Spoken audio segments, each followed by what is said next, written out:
The first light of morning in rural Georgia did not rise gently, but seeped through the humid air like a tired breath, heavy with the scent of soil, stagnant water, and the distant musk of cotton bolls left unpicked overnight.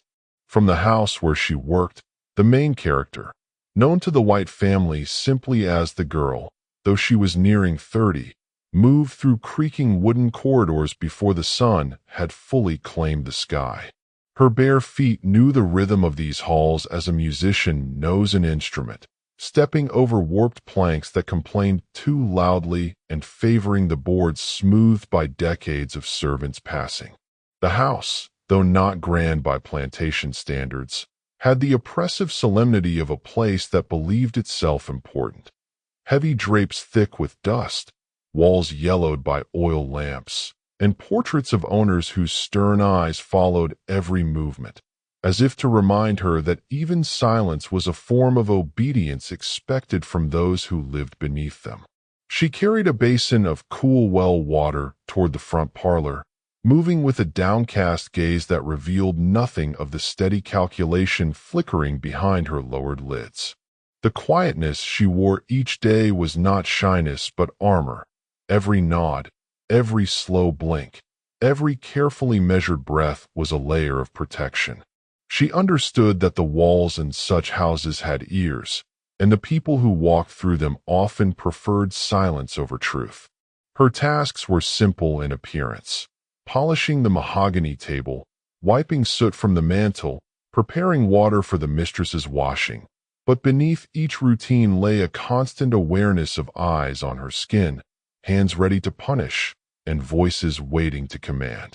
Outside, the plantation spread like a kingdom built upon misery. The cotton fields stretched far past the horizon, a pale sea rippling in the morning breeze. Rows of enslaved men and women were already aligned in formation, some bending toward the earth, others tightening the straps of worn leather sacks that would soon be filled with the day's harvest. Overseers on horseback patrolled the edges with rifles resting across their thighs, their silhouettes cutting sharp, dark profiles against the rising sun. The house slaves, though spared the fields, lived within a tighter noose. Close proximity to the master's family meant constant scrutiny, unpredictable moods, and the expectation of absolute, unflinching servility. She had learned the art of invisibility early, how to be present yet unremarkable, efficient yet unnoticed, useful yet unthreatening. It was this art that had allowed her to survive the years, to earn small privileges without attracting suspicion, and to move through spaces others could not. But invisibility did not make her unaware. She had become a collector of murmurs, a silent archivist of every whispered cruelty, every shift in household tension, every drunken confession muttered by white men who believed house servants incapable of understanding complex speech. She listened when they thought she was not listening, watched when they thought her mind was occupied with chores, and pieced together the social currents that flowed beneath the plantation's surface. In the early afternoon, when the heat pressed heavy against the wooden walls and even the insects buzzed with a slower, lazier rhythm, she moved through the back corridor behind the kitchen to scrub the large copper pot used for boiling linens. The corridor was narrow, dimly lit, lined with storage cabinets holding herbs, candles, and old tools. As she dipped her cloth into soapy water, she heard a faint rustle, too soft to belong to rodents, too deliberate to be the wind. Without turning her head, she slowed her movements and listened. The sound came again, a whisper, sharp and urgent, though the words were swallowed by the thick air. She tilted her chin just enough to see the shadow of another enslaved servant. Jonas, a field hand occasionally called indoors, pressing himself against the far wall. His eyes darted toward her, and then toward the doorway leading outside, silently asking whether she had heard. She pretended not to understand, returning to her scrubbing with a steady rhythm.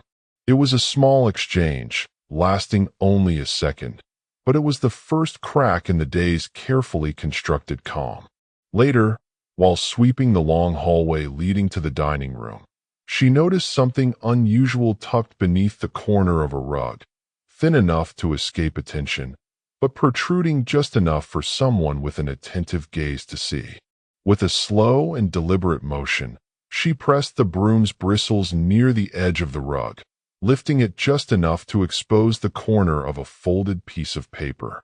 No servant would dare leave a scrap of paper lying around.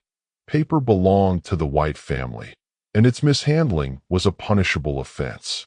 She allowed her eyes to scan the room to ensure she was alone, then slid the paper gently under the broom's handle and swept it discreetly toward the baseboard. Only when she reached the shadowed safety of the back stairwell did she retrieve it. It was a letter, its handwriting sloppy, its ink smudged, addressed to Mr. Halpern, one of the plantation's overseers.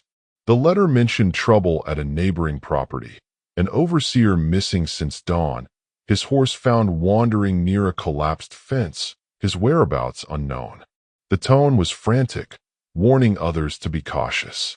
She read the words slowly, absorbing their implications, and then folded the paper tightly and hid it under the wooden step where other forgotten secrets had long gathered dust.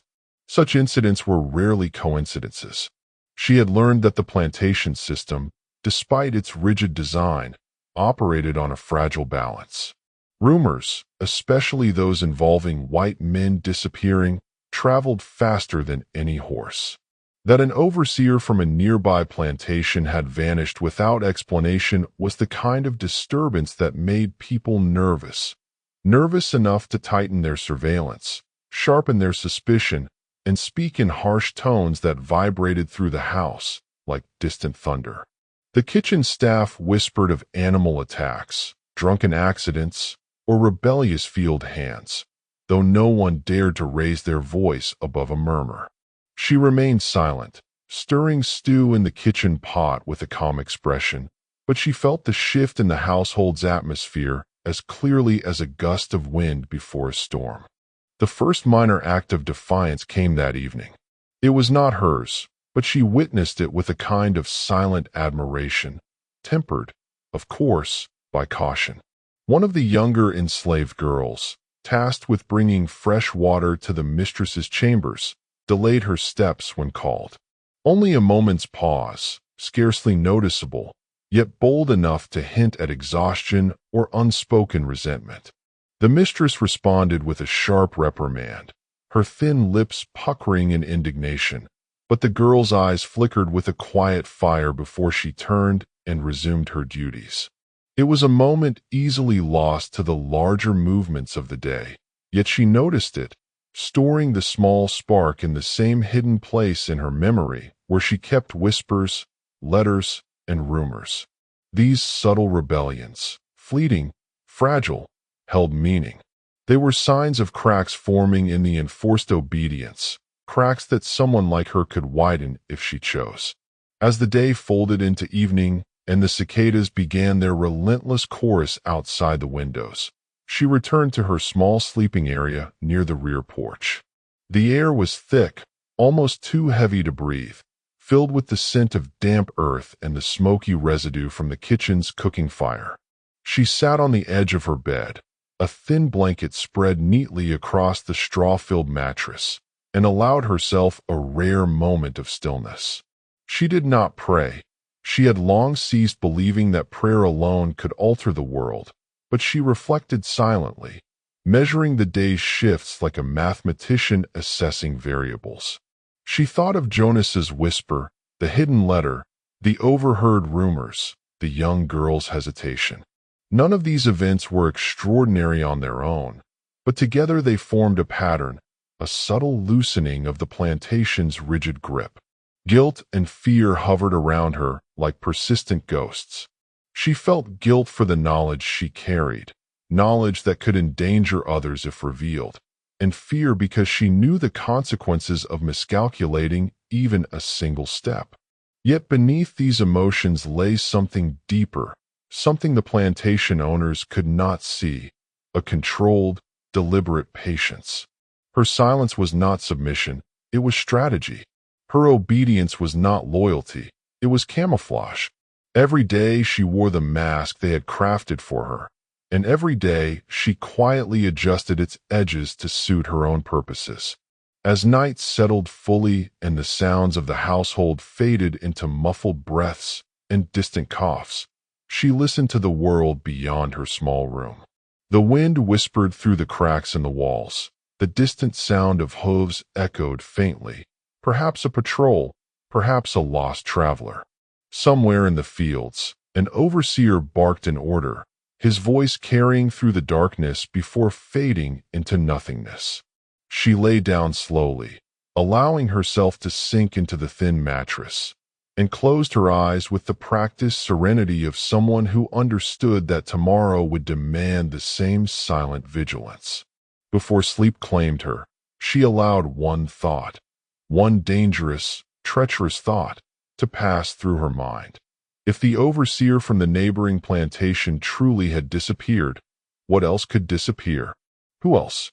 What patterns might emerge if someone, unseen and underestimated, began tugging gently at the weakest threads of the system? The thought was brief, as quiet as a breath in the dark, but it lingered long enough to cast a faint, unsettling shadow across the room. And so ended the first day of the narrative, uneventful on the surface, yet dense with tension beneath. Every whisper, every hidden scrap of paper, every minor act of defiance formed the undercurrent of a world on the brink of subtle upheaval. She rose before dawn the next morning as she always did, her face composed, her steps measured, her silence intact. But inside, a question had begun to form, one she did not dare speak aloud. What if silence itself could become a weapon? What if obedience could hide a revolution in its shadow? The plantation remained unaware, still rigid, still brutal, still confident in its control. But she knew better. She had seen too much, heard too much, and understood too much to believe in the permanence of any system built upon fear. And as she resumed her chores, moving through the house with quiet precision, she carried the first hint of moral ambiguity within her, an unspoken tension between survival and something resembling justice, between caution and the dangerous pull of possibility.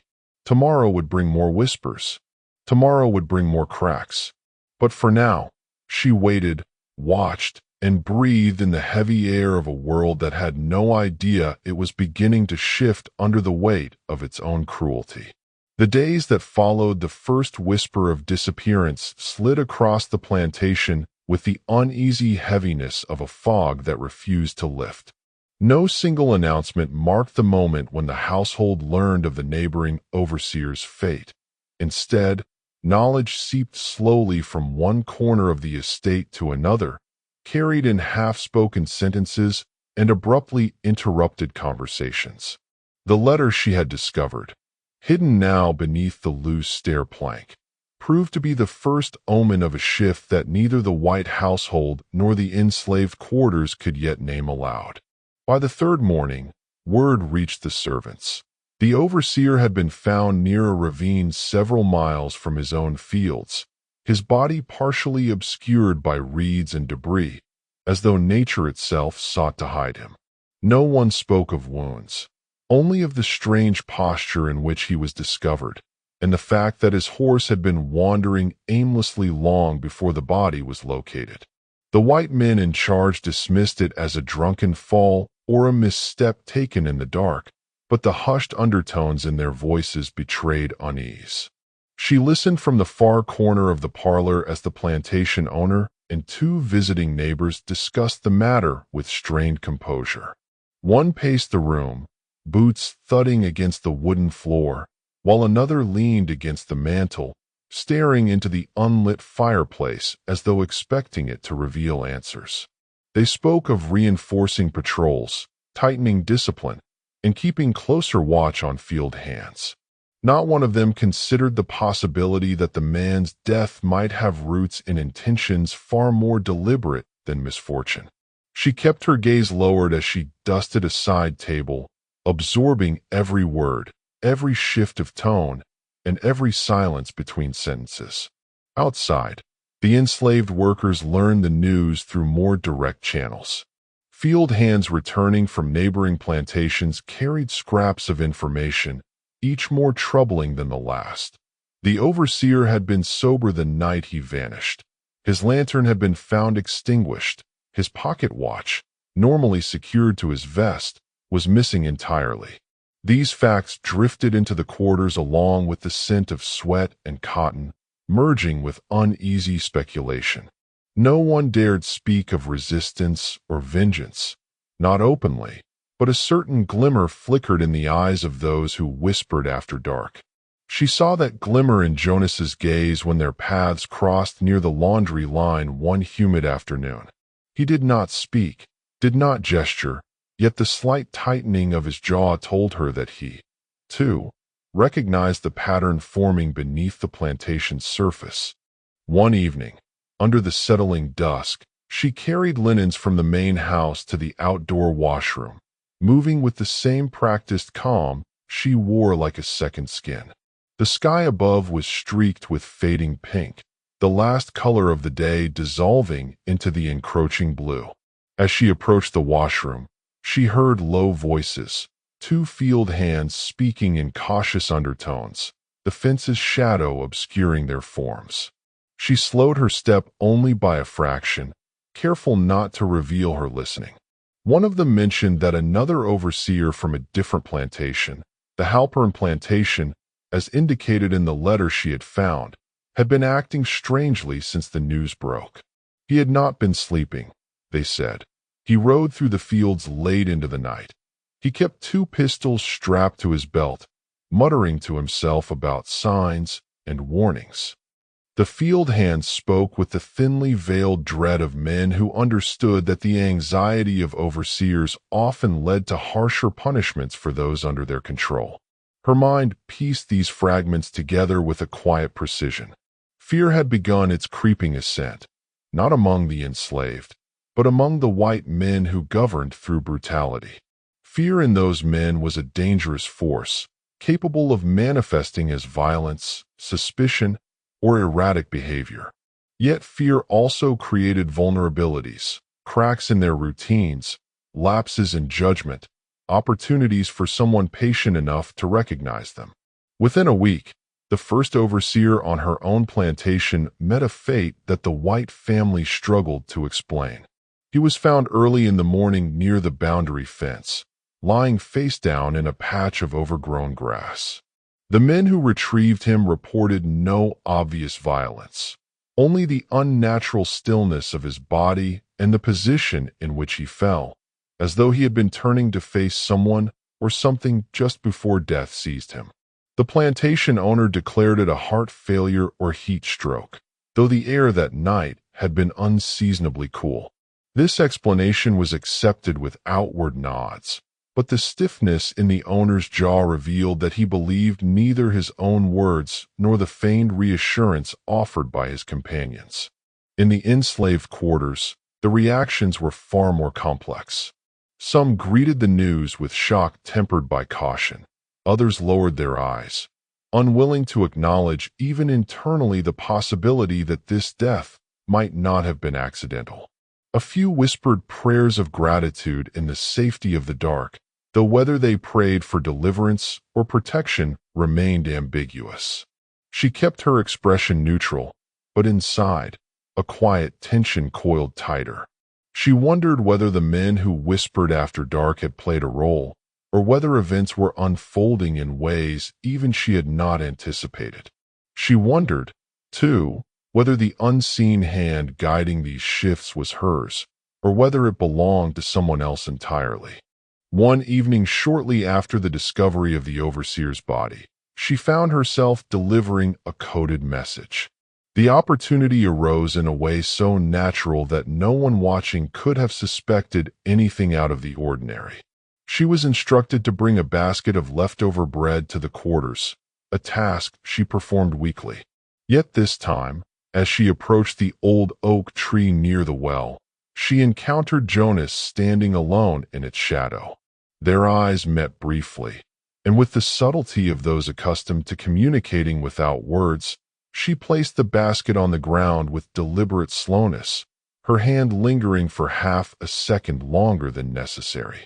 This was the signal, simple, discreet, meaningful only to those who understood the code. Jonas nodded nearly imperceptibly, retrieving the basket after she walked away. Hidden beneath the cloth covering the bread was a small scrap of fabric knotted in a specific pattern, a symbol recognized among the enslaved men from multiple plantations. The knot conveyed a warning. More white overseers were on edge, patrols were increasing, risks would soon grow. It was a message only she could have passed without suspicion. Not long after this exchange, a plantation worker, a young man named Caleb, who had once been punished severely for speaking out of turn, found himself coerced into a decision that would mark him irrevocably. One night, after the household had gone quiet, he confided to another worker that a man had approached him near the storage barn, pressing into his hand a small object wrapped in cloth. The man claimed it was a token to be left at the boundary fence before dawn, a harmless task, but Caleb sensed the underlying gravity. He understood that refusing would mark him as untrustworthy among those who whispered of defiance. Yet accepting meant participating in a chain of events whose consequences could not be undone. Caleb performed the task with trembling hands and returned before sunrise, though the guilt clung to him like a second shadow. She observed him the next day, his eyes downcast, his movements stiff, as he carried water jugs across the yard. His silence was not merely obedience. It was the silence of a man who had crossed an invisible line and now feared who might discover it. As tensions deepened, she had her first brush with near exposure. It happened in the late afternoon as she scrubbed the floor of the dining room. The plantation owner's eldest daughter, older now, her once delicate shyness hardened into the brittle pride of someone raised to believe herself above reproach, entered the room unexpectedly. Her gaze swept across the floor and then fixed on the main character for a moment too long. "You were near the back steps yesterday, weren't you?" she asked, her tone airy yet tinged with suspicion. The question, harmless as it sounded, pierced like a blade. Those steps led to the corridor where she had hidden the letter. She lifted her face only slightly, offering a practiced expression of confusion mixed with deference. "Yes, miss, fetching kindling," she said softly. The daughter's eyes narrowed. "Strange. I heard something fall there last night." The main character lowered her head again. "Perhaps the wind, miss." The daughter held her gaze a moment longer before turning away, yet her lingering scrutiny lingered in the air long after she departed. That night, as she sat on her narrow bed, she replayed the exchange in her mind, examining every nuance for danger. She realized with a cold clarity that the daughter's curiosity, though shallow, could evolve into something more probing. She knew then that she must tread with even greater care, adjusting her movements to avoid unnecessary attention. It was a narrow escape, one she could not afford to repeat. As the days stretched into weeks, the moral landscape of the plantation darkened further. The White family, sensing an unseen threat, tightened their control. The overseers, those still living, patrolled with heightened aggression, scrutinizing every gesture and utterance of the enslaved. Yet paradoxically, this pressure only strengthened the quiet alliances forming in the shadows. Men exchanged glances that carried more meaning than words. Women passed information in the cadence of their footsteps. Even children, unaware of the stakes yet instinctively perceptive, learned to read the tension etched into the adult faces around them. Her own conscience grew increasingly entangled in the web of events. She asked herself often, in the privacy of her thoughts, whether she was shaping events or merely responding to forces she barely understood. Was she guiding her people toward liberation, however small or symbolic, Or was she exposing them to retribution they were not prepared to withstand? The question gnawed at her, its answer shifting like the light through the plantation's warped window panes. Yet each time she weighed the cost, she found herself compelled forward, not by certainty, but by the deep, unshakable knowledge that silence in the face of injustice was a slow death of its own. In this tightening atmosphere, her influence began to take a clearer form, not through overt action, but through the subtle orchestration of movements, gestures, and information. She became a quiet fulcrum upon which the plantation's unseen currents balanced. And though she moved with the same calm grace, performing the same tasks, speaking the same measured words, those who watched closely, those who belonged to the world of whispers and coded signals, recognized the gravity she carried. By the end of the second week, the tension had reached a point where even the insects seemed to buzz more cautiously. The household's nightly routines grew sharper, more rigid. The enslaved workers walked with lowered heads but heightened awareness.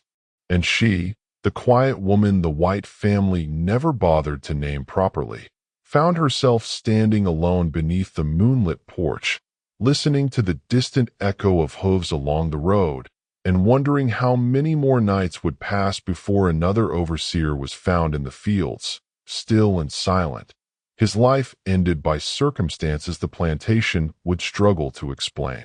The rope around the plantation's throat was tightening, not with force, but with the slow, deliberate patience of those who had nothing left to lose but their fear. The weeks that followed settled over the plantation like a fever that refused to break, thickening the air until even the wind seemed to move with caution, hesitating as it passed between the swelling rows of cotton and the crooked outlines of the outbuildings that leaned in every direction like tired men at the edge of collapse.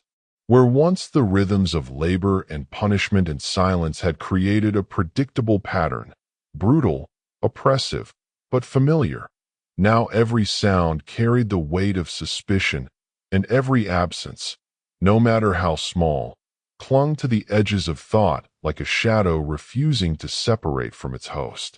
The white men walked the ground stiffly, their boots hitting the dirt with a sharpness that felt forced, as if stamping harder would somehow restore a sense of control, while the enslaved moved with a haunted stillness, as though trying not to disturb whatever invisible force prowled among them, claiming overseers one by one with a patience and precision that made even the most hardened men wake trembling in the night. And at the center of this gathering storm moved the woman who still played her quiet role, head bowed, hands folded, footsteps soft, though something in her expression, a slight tightening at the corners of her mouth, a faint narrowing of the eyes, the subtle sharpening of her breath as she passed certain men, hinted that the mask she wore no longer concealed a mere survival instinct, but a growing hunger for a justice she herself was no longer sure she controlled. Each morning brought new tension, as if the plantation itself had become a creature that breathed uneasily, listening for the next sign of collapse. The white household avoided lingering in hallways. Doors were closed quickly, curtains tugged with unnecessary force, and meals eaten in near silence. Rumors about the second overseer's death had already drifted to neighboring estates, carried by traveling tradesmen whose words were half whispered, half taunting, the kind of gossip that clung to the hems of skirts and the rims of wagon wheels. When the third man did not return from a routine inspection of the swamp edge, later found at dawn lying on a slanted patch of mud, his face turned toward the first pale streaks of daylight, as though he had been watching the world brighten even in his final moments. The overseers who remained gathered in a tight, anxious cluster outside the barn, their voices tense, their eyes flicking toward the enslaved quarters with an unease they could not mask. The discovery had been quiet, almost gentle in appearance. No struggle, no signs of violence beyond the angle of his neck suggesting a fall that might or might not have been accidental. Yet the men knew, And the enslaved knew they knew that no one fell on that part of the property unless pushed, misled, or lured under false pretenses. Which of the three possibilities was true mattered less than the fact that the white men could no longer pretend the pattern was coincidence. She watched them from the steps of the kitchen house, her hands damp with the water she had used to rinse a stack of bowls, her eyes lowered yet perfectly positioned to see the way their stances shifted, how distrust simmered under every muttered exchange. The cook beside her shivered even in the heat, rubbing her forearm with trembling fingers, leaning close enough to whisper, "They gonna blame us all for what they don't understand." The woman acknowledged with the smallest tilt of her head, her expression unchanging, though something deep behind her gaze flickered briefly, not fear exactly, but a recognition that she had begun climbing a path with no possible return, a path she had started with calm intention, yet now found twisting into shapes she had not entirely foreseen. The first confrontation came sooner than anyone expected, erupting not in a moment of open disobedience, but in the violent, instinctive flinch of a field hand who had been beaten too many times by the late overseer to remain steady in the presence of the man who replaced him. The new overseer struck quickly, enraged, his voice shaking not with authority but with fear as he lashed out, demanding obedience with the frantic energy of someone who doubted he would survive the season. In the chaos that followed, shouts rose from the cotton rows, hands froze in midair, and the cicadas seemed to pause their droning, leaving a thick, unnatural stillness that pressed on every spine. The field hand stumbled backward, hands raised as if fending off an invisible blow, and the overseer advanced, whip lifted, face bright with fury. That was when another enslaved man stepped forward, not boldly, not heroically, but with the hollow, desperate instinct of someone who could not watch another person beaten for a fear they had not caused. His movement drew the overseer's attention.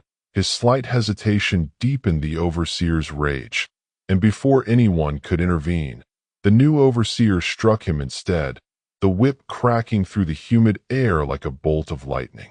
The sound carried across the plantation, reaching her where she stood behind the kitchen house door, her breath catching for a moment as she listened to the rhythm of violence escalating into something reckless and unstable.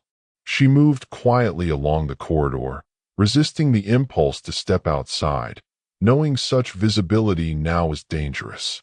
Instead, she slipped through a side doorway and approached the back edge of the courtyard, where she could see the confrontation unfold through a narrow gap between the buildings.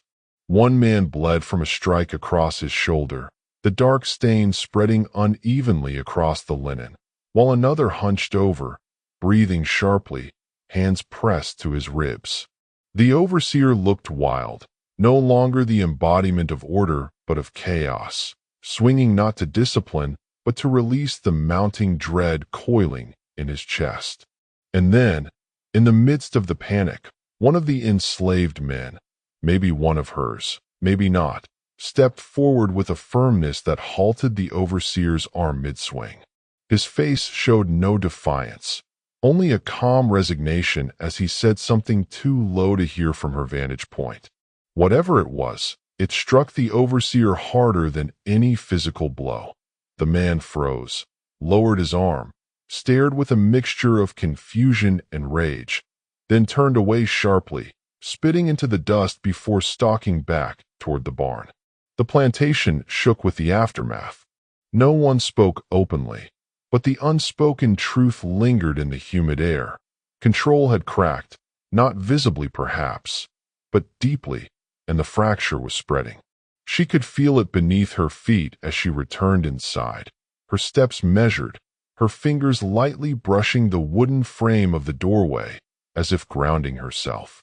That night the enslaved quarters pulsed with quiet, restless energy, whispers curving through the darkness like threads weaving a tapestry of fear and hope and dread. Some blamed the men who had stepped forward, calling them reckless.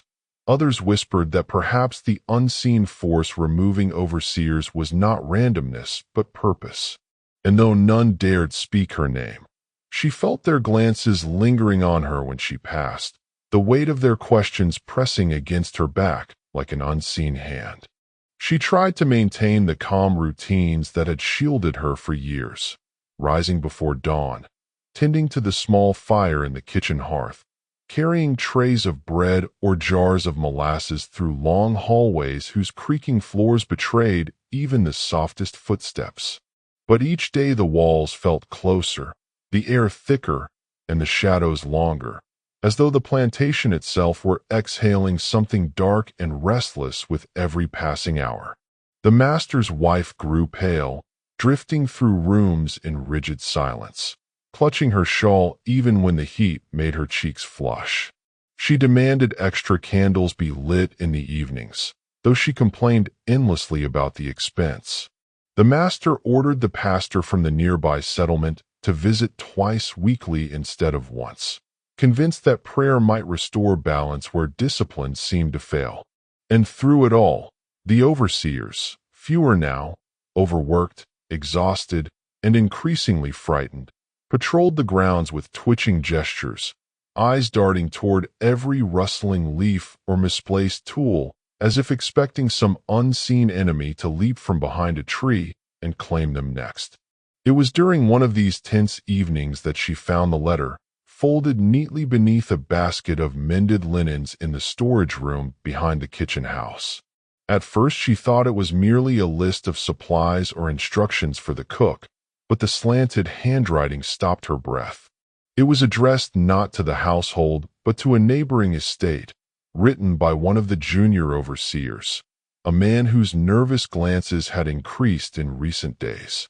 The letter described the deaths with poorly concealed panic, hinted that someone among the colored workers was orchestrating something, and suggested that the master was losing control. But most alarming was the final line, where the overseer acknowledged he had reason to believe one in the house, a woman, holds knowledge others do not. The words struck her like a cold blade, sliding between her ribs and stealing her breath. She folded the letter quickly, hands shaking beneath the practiced stillness she had cultivated over years of survival, and slipped it into her apron, her mind racing with the terrifying realization that her invisibility, once her greatest shield, was beginning to erode. That night she could not sleep, lying awake on her narrow pallet in the small chamber beside the pantry, listening to the sound of distant footfalls outside, the muffled voices of overseers speaking in hushed tones near the barn, the persistent chirping of insects that rose and fell like an unsteady heartbeat. She clutched the letter under her blanket, her thoughts unraveling into dark, tangled knots. She had imagined many possibilities when she first began guiding the 12 men who trusted her, but she had not pictured this. The fear in the eyes of those she meant to protect, the unpredictable violence erupting from cornered white men, the growing danger that they would direct their suspicion toward all the enslaved if they could not find the culprit. She had believed she could control the pace, steer the outcomes, maintain a careful balance between righteous justice and strategic restraint. But now the line she walked felt thinner than thread, straining under the weight of each new consequence, threatening to snap with the slightest misstep. In the following days, the fourth suspicious death struck the plantation like a hammer blow.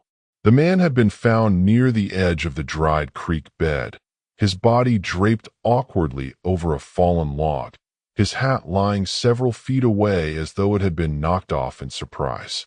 The doctor summoned from the settlement declared it an accident, mumbling something about heat stroke and poor footing, but the overseers exchanged looks of raw fear while the master clenched his jaw, veins tightening in his neck. The enslaved felt the shift even before the body was taken away. The air trembled with tension, and the cotton fields stretched out in stunned silence, as though the very plants were listening. She watched the procession from a distance, standing behind the half-open shutters of an upstairs storeroom, her fingers lightly touching the wood as if to steady herself. There was no satisfaction in her expression now, only a deep, gnawing uncertainty as she realized the pattern was accelerating beyond her intention. Whether the man's death had been part of her design, or the outcome of a panicked decision from those who believed themselves to be following her guidance, she could no longer be sure. And yet her influence continued to grow, even in ways she did not directly shape. Men sought her gaze when passing, searching for unspoken instruction. Women watched her with a mixture of fear and awe, sensing something shifting beneath her calm exterior. A few even avoided her entirely, whispering that anyone who stood too close to her risked drawing the attention of the white men who now lurked around corners like hunters unsure where their prey hid. The weight of their belief pressed down on her like thick mud, binding her movements, quickening her breath, forcing her to confront the uncomfortable truth that the path she had opened was no longer hers alone to direct. The 12 men she had once guided with precision and secrecy had begun making choices of their own, choices shaped by fear, anger, desperation, and the wild hope that liberation might be possible if enough overseers fell. Then came the storm, a heavy, brooding mass of clouds gathering over the plantation like a curtain drawn across the sky. Thunder rumbled in slow, distant waves, and the air smelled of wet soil and rotting wood. As the storm approached, she felt a tightening in her chest, a sense that something irreversible hovered just beyond the horizon, waiting to descend. She moved through the house with deliberate care, delivering water to the dining room, adjusting the drapes, answering the mistress's calls, each motion steady though her pulse raced beneath the surface. The master paced in agitated strides, muttering orders to the remaining overseers, insisting that patrols be doubled despite the weather, that every tool be accounted for, that no one be allowed near the boundaries of the property after nightfall. His fear had taken on a wild, unbalanced edge, and she sensed that the storm outside might soon collide with the storm building within the walls. As night fell and rain began to lash the windows in long, uneven streaks, she stepped into the back hallway and paused, listening to the distant shouts of overseers struggling to maintain order. The letter remained hidden beneath a loose floorboard in her chamber, but its words echoed relentlessly in her mind. She could feel the unraveling approaching, the moment when secrecy would shatter and decisions would have to be made. Decisions that might condemn not only her, but all who had placed their faith in her calm, quiet presence. And as she stood there, watching lightning slice through the sky and illuminate the trembling outlines of the plantation buildings, she understood with sudden clarity that she had crossed a threshold she could no longer retreat from. Whatever happened next would define not only her fate, but the fate of everyone bound to the land by chains both visible and invisible. And in that moment, as thunder rolled across the fields and the storm pressed its weight against the fragile bones of the plantation, she felt something she had not felt in many years, not fear, not regret, but a profound and terrifying resolve, as though the storm outside had awakened a storm within her, one that would carry her into the next stage of the path she had unknowingly begun shaping long before the first overseer fell. The storm did not merely arrive. It descended, swallowing the plantation in a suffocating darkness that turned every doorway into a hollow mouth and every window into a trembling outline of uncertainty. The rain hammered against the roof with an intensity that made the boards shudder, and the wind carried strange, uneven moans across the fields as if the land itself were grieving or warning, though no one in the house could tell whether the sound came from the storm or from something more human, more immediate, more terrifying. The master roamed from room to room with frantic agitation, muttering to himself, gripping his firearm with sweaty hands, his eyes darting at shadows that didn't move. The remaining overseers shouted orders to one another through the downpour, but their voices lacked the command they once held. They cracked in the wind like frail branches, revealing fear beneath every syllable. And she, moving silently through the hallways, felt the storm creep through her bones, heightening every breath, sharpening every sense, as though the elements themselves were urging her toward an unavoidable collision she had long tried to delay. The night swelled with tension until even the smallest sound carried weight. The creak of a floorboard, the slam of a shutter, the clang of a bucket knocked over by the wind. She carried a tray of warmed water toward the mistress's room, stepping carefully along the dim corridor lit only by the trembling glow of candles that flickered as though trying to escape their own flames. Ahead of her, a window rattled violently, and she stopped, sensing something behind the noise. Not exactly movement, but presence, a heaviness that pressed against her back like an unwelcome hand. She turned slowly and saw one of the household servants standing at the far end of the hallway, her eyes wide with a fear that made her lips part, as though she wanted to speak but dared not. The servant's gaze dropped toward the windows, then flicked toward the staircase leading to the lower floor. That was all, the barest hint of warning. But it was enough to stir an instinct within her, a realization that the storm outside had become less dangerous than the storm unfolding within the house. Downstairs, voices were rising, not in their usual patterns of authority, but in desperate, ragged bursts that signaled something had snapped. The master's voice broke through the uproar, loud but trembling, echoing off the walls with an edge she had never heard before. She set the tray aside and slipped down the staircase, her footsteps concealed by the thunder that cracked overhead. At the bottom she paused, pressing herself against the side of a doorway just beyond the reach of lamplight. From there, she could see the master pacing in the center of the parlor, rainwater dripping from his coat as though he had just returned from outside. Standing opposite him was the senior overseer, his face drawn tight, mud smeared across his boots, hands trembling slightly though he tried to hide it. The master spoke in a harsh whisper, gripping a crumpled piece of paper. Another letter, maybe, or a list of names, his voice carrying fury and panic in equal measure. The overseer argued back, shaking his head violently, insisting he had done everything, checked everyone, searched the grounds, interrogated the field hands, but found nothing, no one to blame. Their argument grew louder, words colliding with one another, creating a frantic, discordant rhythm that filled the room. She leaned closer, straining to hear through the storm's roar. The master shouted something about spies, conspirators, hidden plots. The overseer shouted back about fear, chaos, the men refusing to work, the women praying too loudly, the entire place unraveling like a rope cut at both ends. Then the master slammed his fist onto the table, knocking over a lamp that sputtered before settling into a flickering glow. "Someone is orchestrating this," he hissed, spittle clinging to his beard. "They are in this house."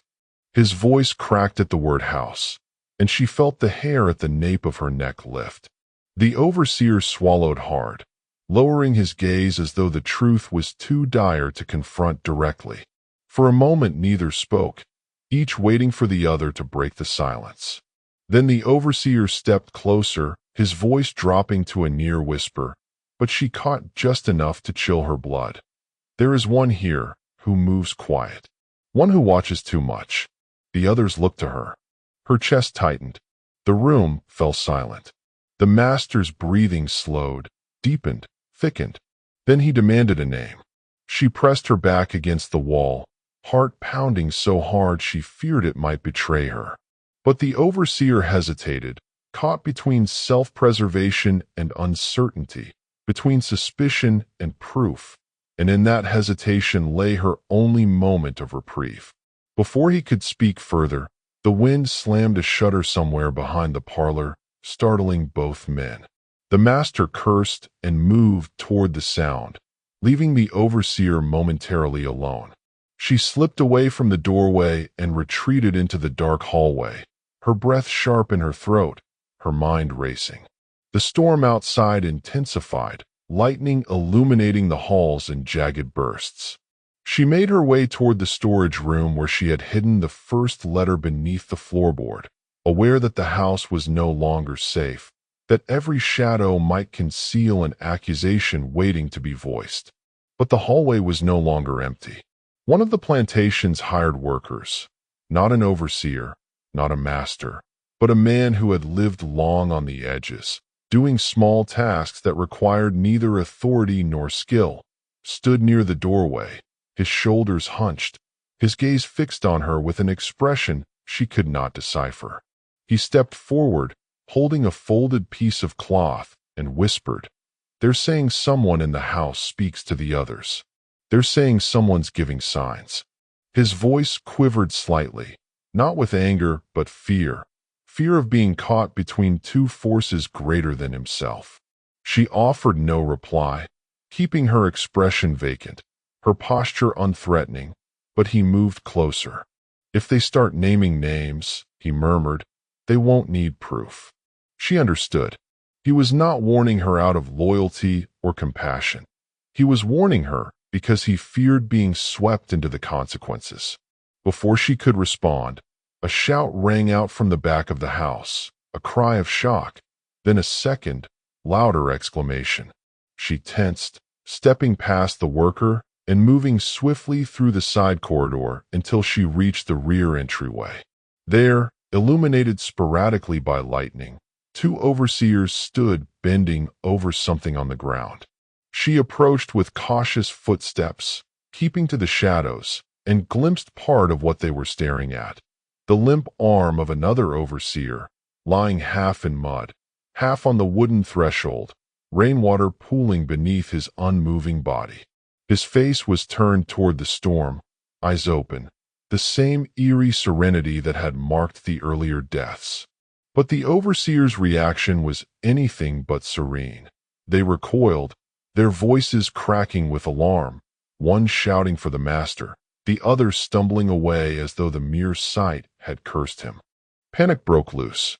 Within minutes the household erupted in confusion, the mistress screaming, the hired workers fleeing toward the barn, the remaining overseers shouting accusations into the storm. She slipped back inside, moving through hallways that now swayed with chaos, each voice rising over another, each shadow thickening with suspicion. The master barreled through the corridor, drenched in rain, face flushed with terror and rage. When he saw her approaching, his eyes narrowed, lingering too long, as if searching for some hidden truth in her stillness. She lowered her gaze instantly, stepping aside, but the brief pause was enough to ignite something in him. He snatched her arm, demanding to know where she had been, what she had seen, whether she had spoken to anyone.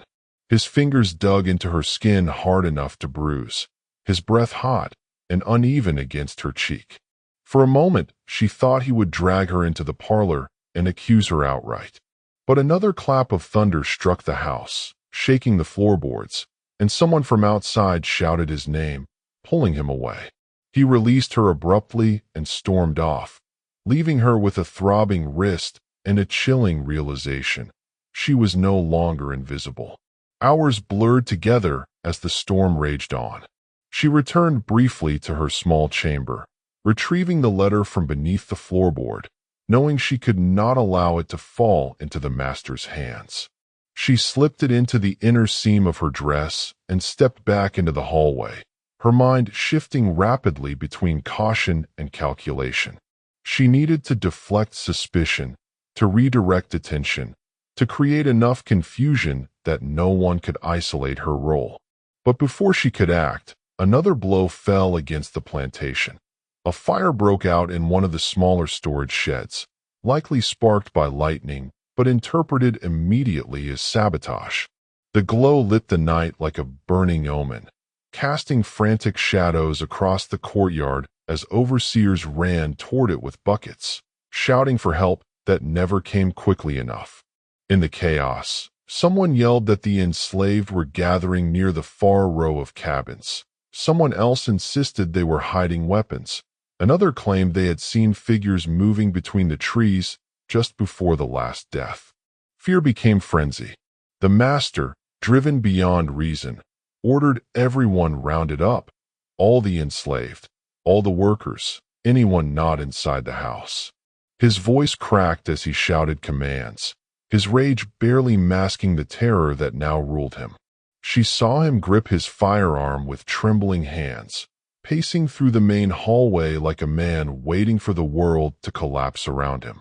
And then, in a moment sharpened by lightning, one of the overseers accused another of cowardice, striking him across the chest.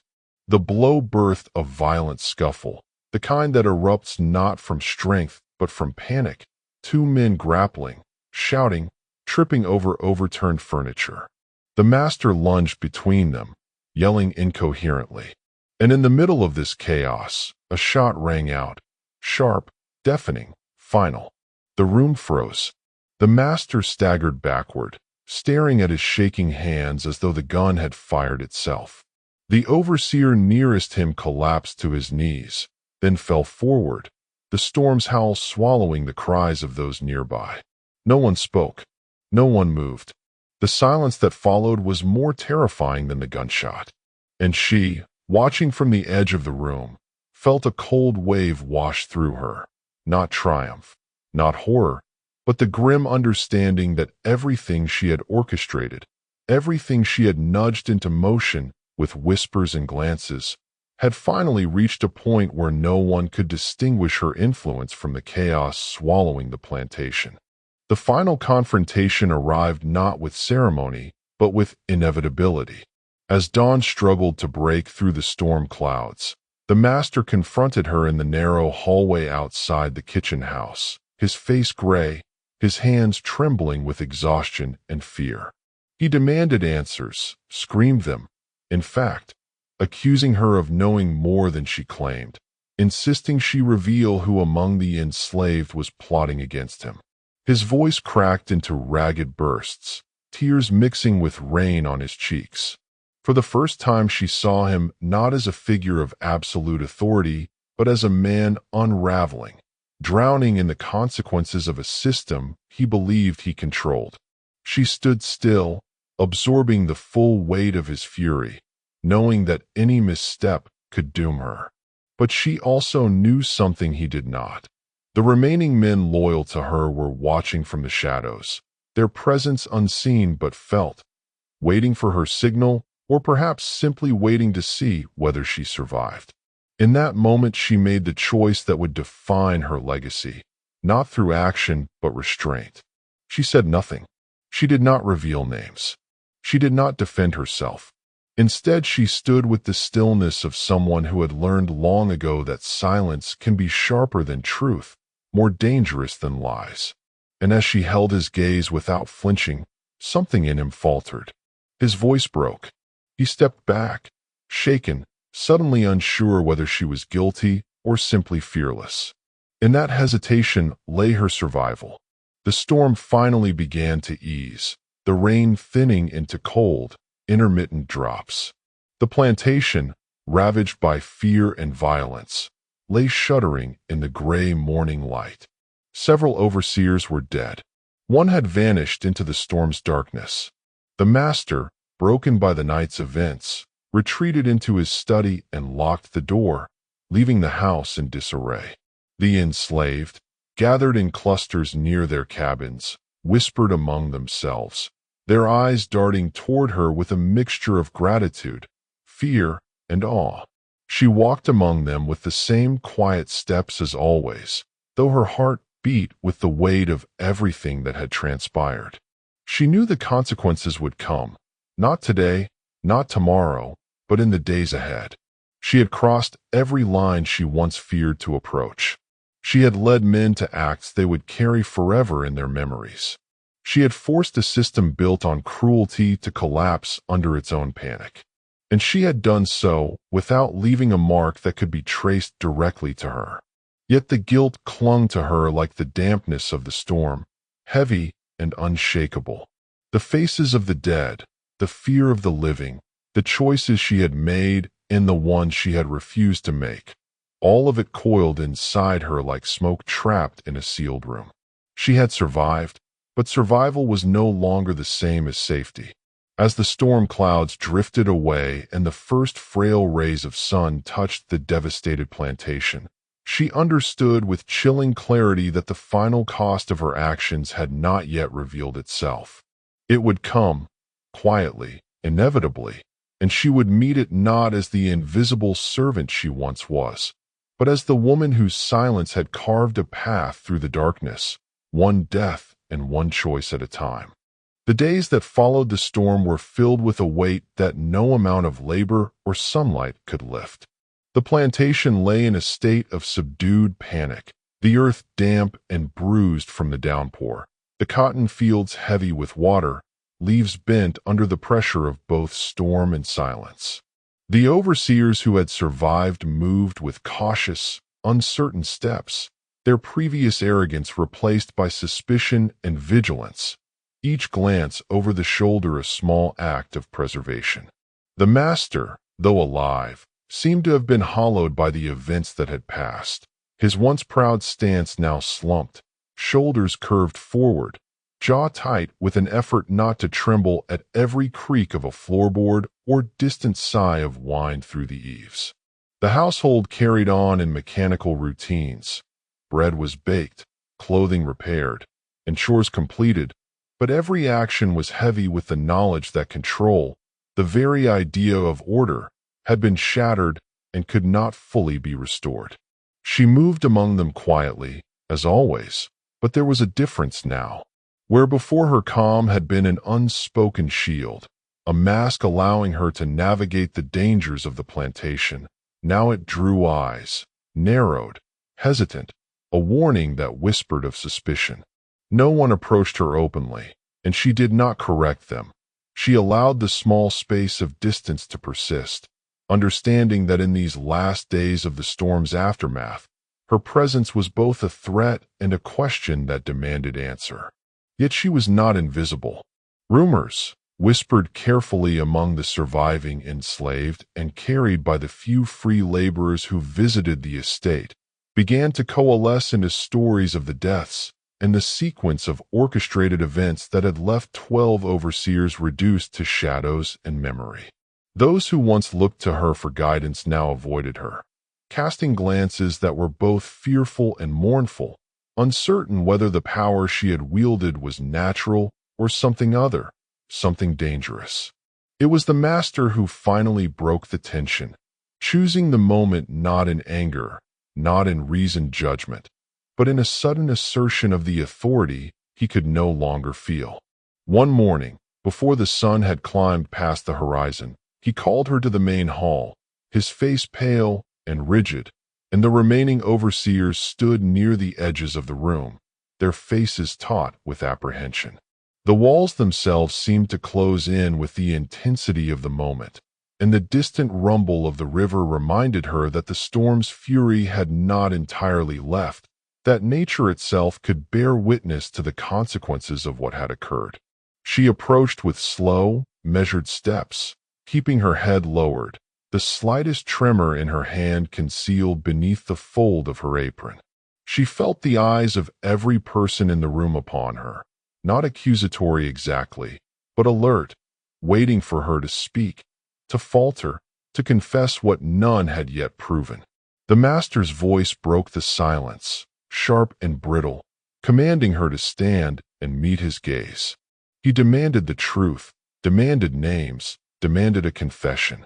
He spoke not only of justice for the dead overseers, but of the restoration of order, of the absolute necessity to demonstrate that chaos would be answered with authority. In that moment, the choice she had so long withheld was stripped from her. To speak would be to betray those she had sought to protect.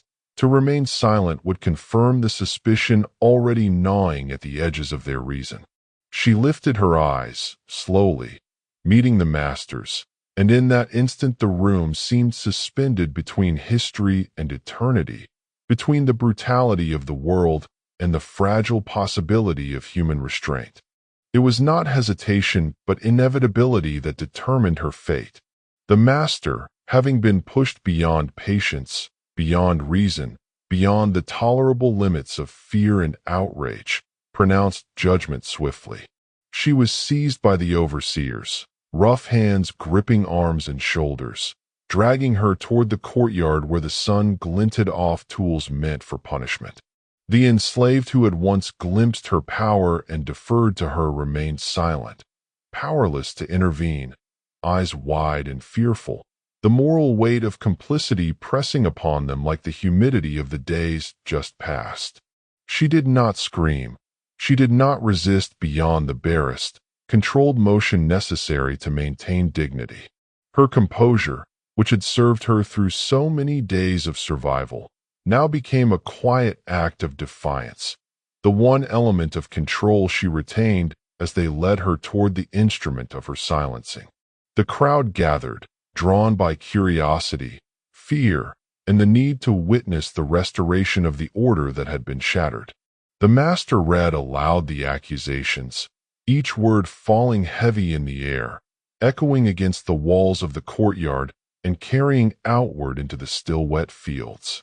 The charges were grave but incomplete, an admission of guilt without detail, enough to satisfy the expectations of those who demanded action, but not enough to reveal the depth of her cunning. The meticulous orchestration of 12 deaths that had left the plantation trembling in fear.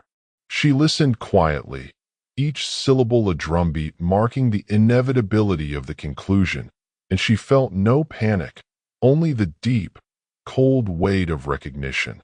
The world would always move to punish those who stepped beyond the boundaries it imposed, even when the boundaries themselves were built upon violence and cruelty. And so it was done. The hand of the system fell upon her with efficiency, not cruelty, not spectacle, but finality. She was removed from the world in a way that ensured her story would endure only in fragments, whispered memories, hushed conjectures, the occasional tremor in the voice of a witness recounting events long after the night of the storm had passed. Some of the enslaved spoke of her in cautious tones, recounting her intelligence, her silence, her ability to guide and protect within the narrow channels afforded them by oppression. Others avoided the memory entirely, fearing association with her might bring retribution upon themselves, a repetition of the terror that had swept through the plantation in the storm's wake. Among the surviving white men, her name became an instrument of cautionary tale, a warning whispered to new overseers and travelers who dared linger too long among the cotton rows. Her cleverness, her moral ambiguity, her agency, all were reduced to half-truths, rumors, shadows in the record of the estate. In the weeks that followed, the plantation began to reassemble itself, slowly, like a body knitting together after a violent wound. Life continued, as life inevitably does, but the scars remained in the air, in the way the remaining overseers walked with tense, twitching muscles, in the careful, almost ritualistic obedience of the enslaved, in the silent glances exchanged where once words might have passed. The master returned to his routines, hollowed but insisting on order, as if repetition could erase the memory of what had been lost. And she, though gone, remained present in the consciousness of all who had witnessed her.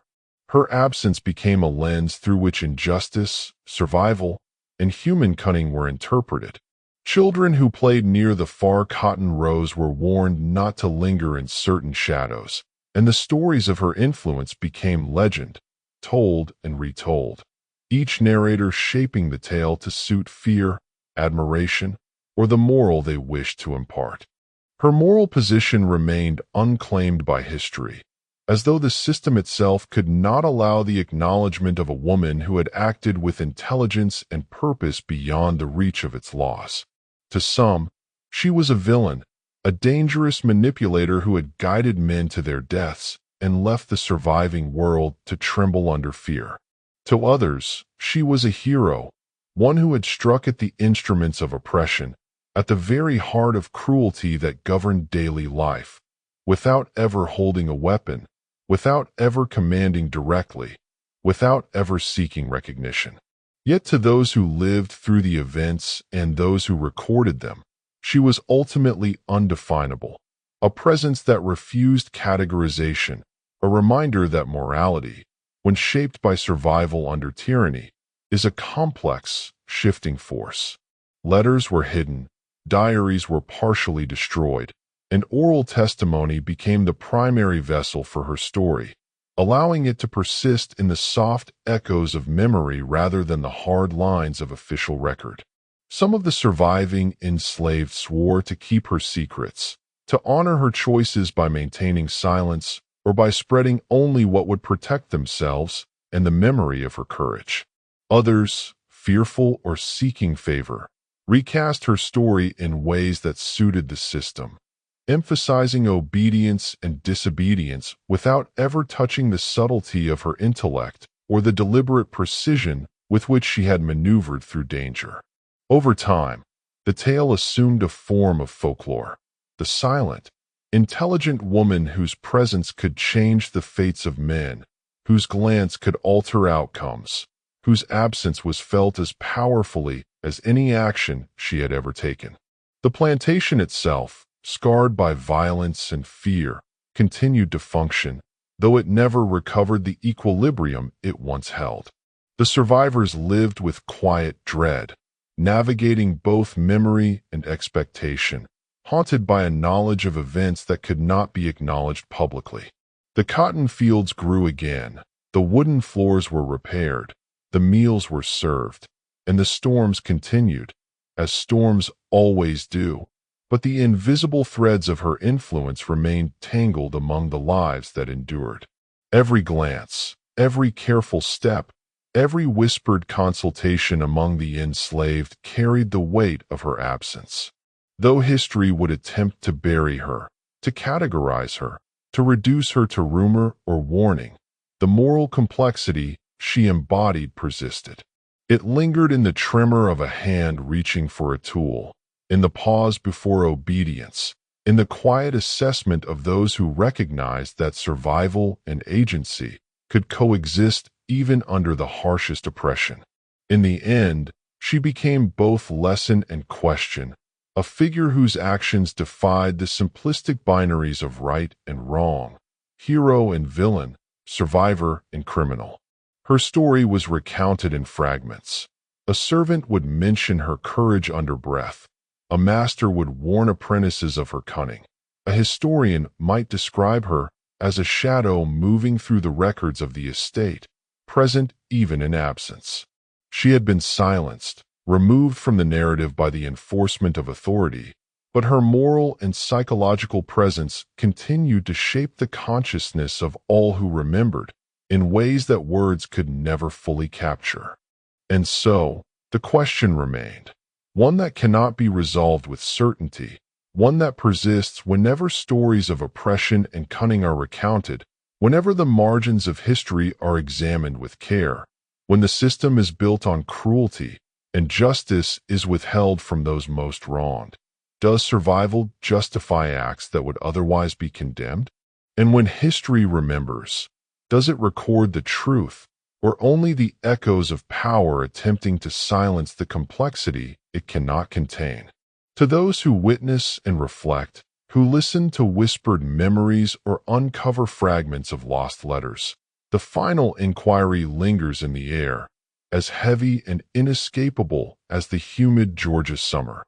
What would you do if the world offered no justice, and you were left to navigate the fine, razor-edged line between vengeance and survival, between moral clarity and human necessity?